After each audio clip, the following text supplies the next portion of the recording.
నన్ను ఒకరు క్వశ్చన్ చేశారండి. డైలీ నువ్వు చేసే పూజ అవన్నీ ఎందుకు వీడియోస్ తీసి పెడుతున్నావు అని. డైలీ ఎందుకు నువ్వు పూజ చేసుకుంటున్నావు అదంతా మాకెందుకు చూపిస్తున్నావు అని. మరి మనం రోజు 3 పూటల తింటున్నాం కదా! మరి ఒక్క పూట దేవుడికి పెట్టుకునేదానికి ఏమవుతుందండి?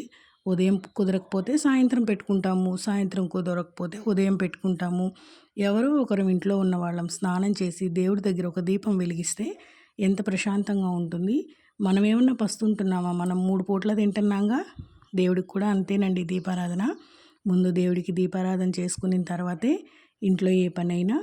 నాకు కుదరకపోతే ఇంట్లో ఉండేవాళ్ళు చేస్తారు. నేనేదన్నా పనిలో ఉండి బిజీగా ఉన్నానంటే, లేదు నాకు పనయింది, నేను తొందరగా పని చేసేసుకున్నాను అనుకుంటే నేనే దీపారాధన చేసుకుంటాను. దేవుడి విషయంలో మాత్రం ఇలా అంతా మాట్లాడొద్దండి. ఎందుకంటే మనస్ఫూర్తిగా మనం దేవుడికి పెట్టుకున్నప్పుడు మనకు చాలా ప్రశాంతంగా అనిపిస్తుంది. నా వరకు నేను ఇలాగే చేసుకుంటాను. నేను చేసేది మీకు వీడియోలో చూపిస్తున్నాననమాట.